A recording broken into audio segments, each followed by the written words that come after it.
Hey guys, welcome to Monday, where I'm doing a little Facebook Live with you. I just want to go over some extra content from Sunday that I didn't get to in the message. I want to give you a few other things to think about, an extension of, and this can be a standalone kind of thought, so you don't have to have the context of the entire message in order to get kind of the information or the inspiration that I'm trying to convey to you now. Real quick, before I kind of get into it, I want to just make sure that I'm live here on Facebook, because you never know, right? So let me double check here. If you jump on here, I'd like to know that you're here. So make sure you leave a comment. Make sure that you say something so I know you're here. Say that you can hear me so I know that everything is working correctly. By the way, my name is Micah Foster. I'm the lead pastor at Two Cities.Church, and this is my beautiful family. And we are excited to be a part of these two cities that we love. Hey, Abel, thanks for checking in. And so we love our cities. We don't want anything from our cities. We want something for our cities. And we'd love to connect as a church. So if you'd like to find us on Instagram, obviously Facebook, we're doing more on YouTube, and this is our website as well. So you can check all of that out. We'd love to stay connected with you.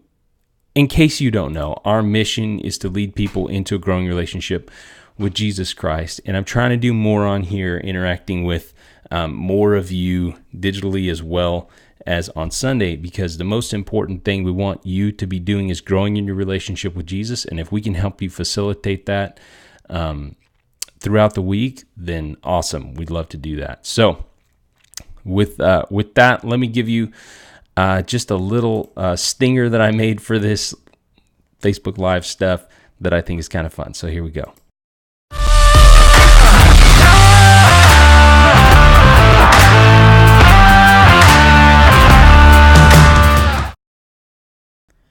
All right, so I think that's fun. Anyways, we are Two Cities as a tag that we use all the time. I'd love to present to you some of the additional information, hopefully that'll help you process the message from Sunday. If you were there, if you weren't there, it's okay. I want to encourage you to go read the passage that we were finding the story from. We were talking through the life of David, and so we've been doing that. And this is pre-king. This is like pre-King David when he's on the run. He's in the wilderness with a bunch of guys. They're hiding out. And in 1 Samuel chapter 25, he almost makes a colossal mistake of murdering and getting even with a man named Nabal. And Nabal's wife, Abigail, actually convinces David that he's better than that. So he's saved by the confidence of a woman in who David is, in his character, and she speaks into his future and all that kind of stuff. So it's a pretty awesome story about how David was trying to do something good for someone and hoping to get some goodwill in return. That person refused it, and he was going to return evil for good, and then David was going to return evil for evil, and then Abigail decides to return good for evil. So if you get all that, that's great. You should go check out that whole passage. But I want to do is bring to you a little bit of extra content from that I wanted to expand on, because we're talking about the Old Testament. We're talking about some people who lived in an Old Testament culture, Old Testament time. The thought line was to have to make sure you get even with someone. You know, it's eye for an eye, a tooth for a tooth, all that kind of stuff. But then when we come into the New Covenant with Jesus turns everything upside down. Everything we know about justice gets turned upside down. And we realize that justice is God's, and we can't force it in our personal lives. We can't force justice to happen. So I want to read to you a couple of passages.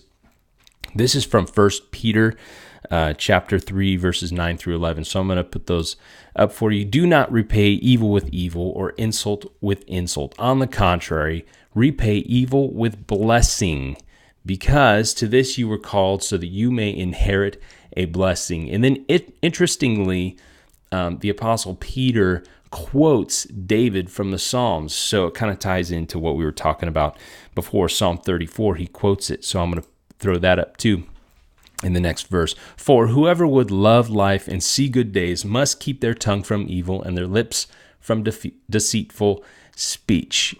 They must turn from evil and do good. They must seek peace and pursue it. So my challenge to you is that you would return good. Anytime someone does evil to you, you would return good for that. You would do good instead of evil when you have the chance to do evil. That will make your life remarkable, not predictable, because the predictable thing is that you'll get even, you'll get your justice, you'll get revenge. But let me tell you, vengeance is not ours to take. Vengeance is God's, and he will do with it what he sees fit. And sometimes he forgives the people.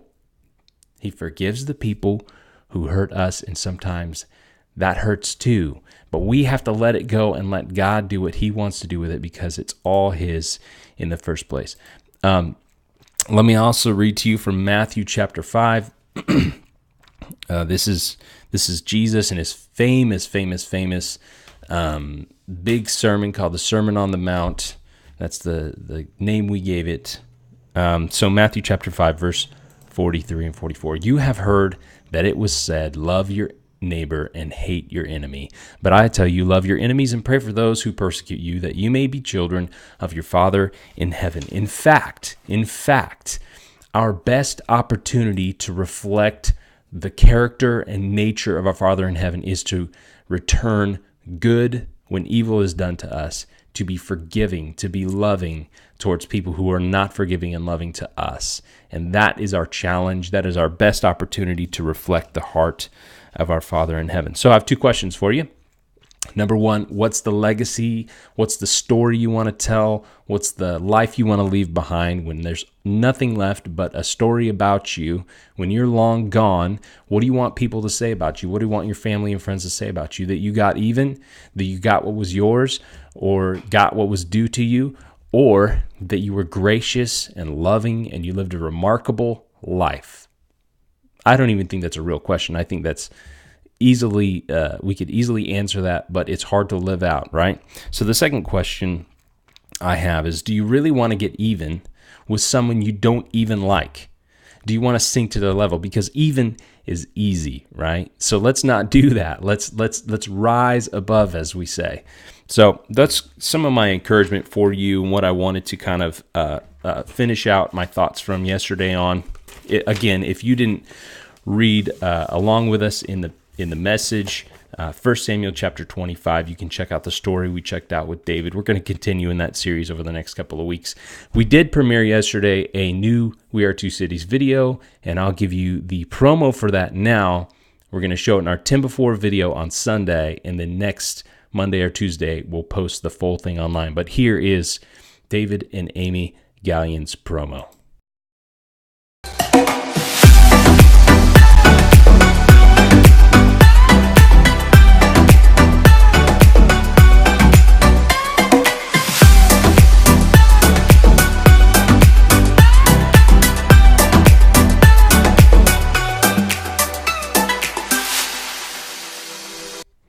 All right, so just wanted to give those things to you. I'm going to be on another live later in the week, but until then, God bless you. Love you guys. I'll talk to you later.